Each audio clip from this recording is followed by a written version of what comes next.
어제는 교회를 그리고 성도를 하나님께서 축복하신 이유에 대해서 살폈습니다. 삼위 하나님께서 교회와 성도들을 은혜를 베풀고 계시니 교회는 당연히 그 안에서 복을 누리며 살아갑니다. 이러한 교회의 모습은 존귀하고 영광스러운 모습이라고 또한 표현할 수 있겠습니다. 사도 바울에게 있어서 교회는 참으로 복되고 영광스럽고 모든 것을 다 바친 만큼 대단한 곳이었습니다. 사도 바울은 이 교회를 세상의 중심이라고 생각하고 있었습니다. 교회는 이 세상에서 보이는 것처럼 그렇게 초라한 존재가 결코 아닙니다. 교회 안에서 살아가는 성도인 우리에게 있어서 교회는 그러면 어떤 존재입니까?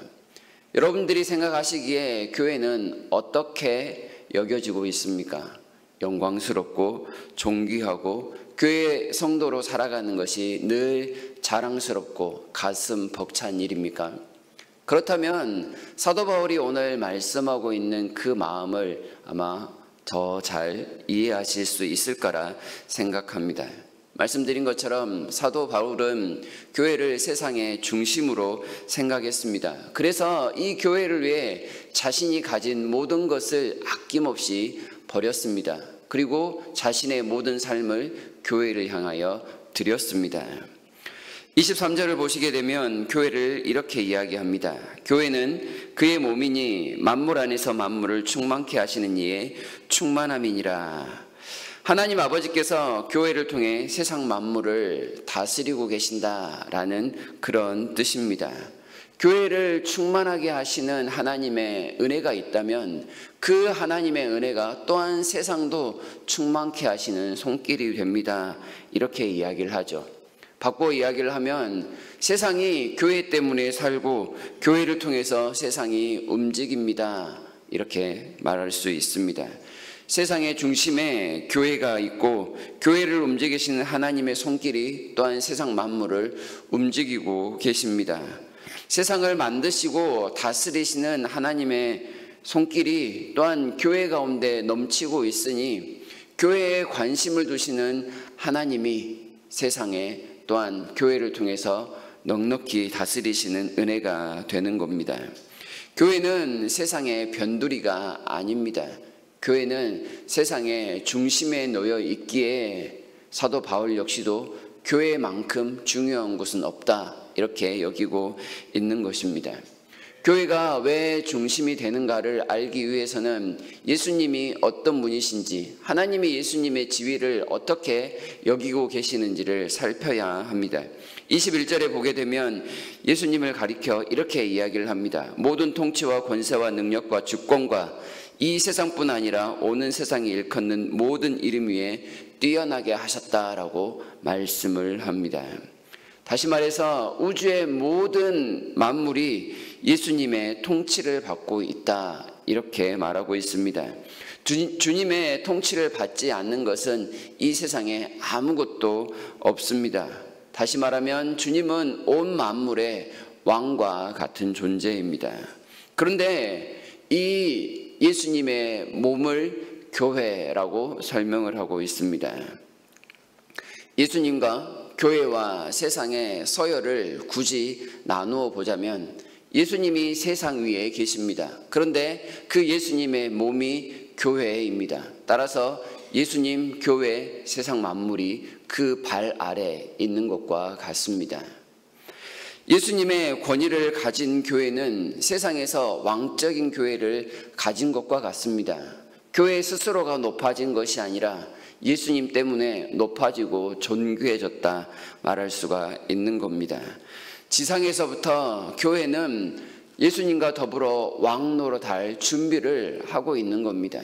하나님 나라에 가서만 교회와 성도가 영원토록 왕 노릇하는 것이 아니라 이 땅에 살아가는 동안 이미 예수님과 더불어 왕 노릇하는 준비를 감당하는 그런 기회를 맞이하고 있는 겁니다. 교회에서 무언가를 메이면 하늘에서도 메인다 하였습니다. 교회에서 풀면 하늘에서도 풀린다 하였습니다. 그만큼 교회가 가지고 있는 권세나 권위는 세상보다 훨씬 더 높은 것임을 우리가 알아야 합니다. 왜냐하면 예수님의 권세가 그렇기 때문입니다. 예수님이 세상 위에 계시는데 예수님께서 그 모든 권세를 교회에게 내어주셨습니다. 그래서 예수님의 권위는 곧 교회의 권위와 같다, 이렇게 말할 수 있습니다. 우리가 예수의 이름으로 어떠한 기적과 능력을 행할 수 있는 것, 그것은 예수님의 능력이 세상보다 한 차원 위에 있는 것이기 때문에 그렇다는 말입니다. 그런데 이렇게 교회가 존귀하고 영광스러움에도 불구하고 성도들이 그 사실을 잘 알지 못합니다. 깨닫지 못합니다. 하나님과 우리 사이의 간극이 너무 커서, 그리고 죄가 가리워져서 이 사실을 알지 못합니다. 그래서 오늘 본문에서는 사도 바울이 그러한 사실을 깨닫게 해주십시오라고 기도하고 있는 장면이 나타납니다. 17절에서 19절까지 나타나는데요. 17절에서는 지혜와 계시의 영을 너희에게 주사 하나님을 알게 하시고 말씀을 합니다. 지혜와 계시의 영, 곧 성령님을 통하여서 하나님의 이러한 존귀한 뜻을 분명히 깨달아 알게 되기를 바란다는 말씀입니다. 하나님께서 교회가 어떠한 존재인지를 깨닫게 하셔야만 교회의 성도로서 당당한 지위를 누릴 수가 있는 겁니다. 성령님의 도움 없이는 하나님의 말씀을 하나도 알 수 없기에 하나님의 그 능력에 따라 더욱더 복되고 아름다운 삶을 살아갈 수 있도록 풍성한 은혜를 깨닫는 것, 그것이 교회와 성도가 해야 될 일인 것입니다. 18절에서는 너희 마음의 눈을 밝히사 그의 부르심의 소망이 무엇이며 성도 안에서 그 기업의 영광의 풍성함이 무엇이며 라고 말씀을 합니다. 하나님께서 왜 우리를 교회로 부르셨는가, 그리고 교회를 통해서 우리가 무엇을 해야 되는가를 분명히 알기를 바라는 마음입니다. 교회가 그리고 또한 앞으로 누리게 될 유산은 얼마나 풍성한가에 대해서도 알라는 내용입니다. 하나님은 우리를 세상에서 비실대는 존재로 부르시지 않았다라는 점을 말씀하고 있습니다. 어떤 동물 앞에서도 당당한 동물의 왕 사자처럼 담대하고 위험 있게 살아가기를 바라는 마음이 담겨 있는 겁니다. 주님이 복종케 하신 세상을 바라보면서 세상에 주눅들지 않고 살아야 합니다. 세상을 무시하는 존재가 아니라 세상 위에서 세상을 초월하는 그런 모습으로 살아야 될 것을 말씀하는 겁니다. 19절에서는 그의 힘의 위력으로 역사하심을 따라 믿는 우리에게 베푸신 능력의 지극히 크심이 어떠한 것을 너희로 알게 하시기를 원한다 말씀을 합니다. 교회가 주님과 함께 살아갈 수 있는 에너지, 그 힘이 얼마나 큰지를 또한 깨달아라 말씀을 합니다. 교회가 하나님의 힘과 권세를 받아서 살아가는데 이 하나님의 은혜가 끊어져 버리면 교회는 정말 아무것도 아닌 존재가 될 수 있습니다. 그래서 하나님은 교회에 끊임없이 자신의 힘과 에너지를 공급합니다. 어떤 건전지 광고에서 힘세고 오래가는 건전지 하면서 굉장히 다른 것보다 더 힘이 좋은 것을 광고하는 것을 볼 수 있는데요. 교회에 공급되는 하나님의 은혜는, 그리고 에너지는 하나님 자체로 이 땅에 오셔서 풍성한 에너지를 끝까지 공급하시는 것과 같습니다.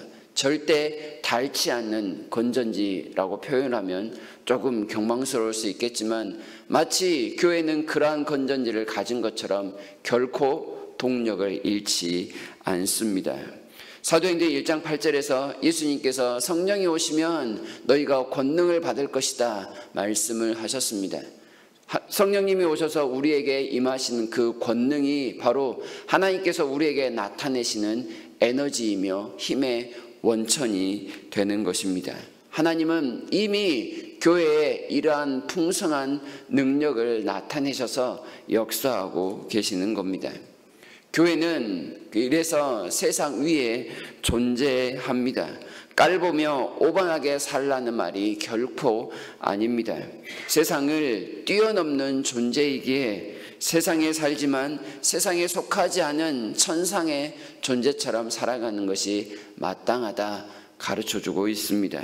주님과 왕노릇을 준비하는 기회로서 주님을 닮기 위하여 더욱더 노력하는 시간을 가져야 하는 겁니다. 세상을 바라보지 않고 주님을 바라봄으로써 누리는 그 은혜의 풍성함을 통해 교회다움의 삶, 교회다움의 그 영광스러움을 만끽하는 것이 오늘 우리가 해야 될 일이라는 사실입니다. 교회가 하나님의 은혜로 충만할 때만 이런 온전한 지위를 누릴 수 있습니다. 그리고 교회가 하나님의 은혜 가운데 굳건히 설 때 우리 때문에 세상도 하나님의 은혜를 경험할 수 있다는 사실을 분명히 알아야 할 것입니다. 교회가 세상을 움직이는 열쇠입니다. 우리가 그것을 잘 알건 모르건 하나님은 그렇게 알고 계시고 운행하고 계십니다. 세상 역시도 교회를 인정하지 않을지라도 교회가 발전되지 않고서는 세상도 발전될 수 없다는 사실을 분명히 알아야만 할 것입니다. 교회는 자신의 그 지위를 분명히 알아서 세상을 이기고 복음으로 세상을 다스리는 존재처럼 살아갈 사명을 간직합니다. 곧 우리가 그렇게 살아야 한다는 사실입니다. 교회다움의 영광스러움을 알고 교회다움을 자랑스러워 여기는 우리 모두가 되었으면 좋겠습니다. 그리하여 하나님의 은혜에 더 가까이 나아가는 우리 모두가 되기를 진심으로 바랍니다.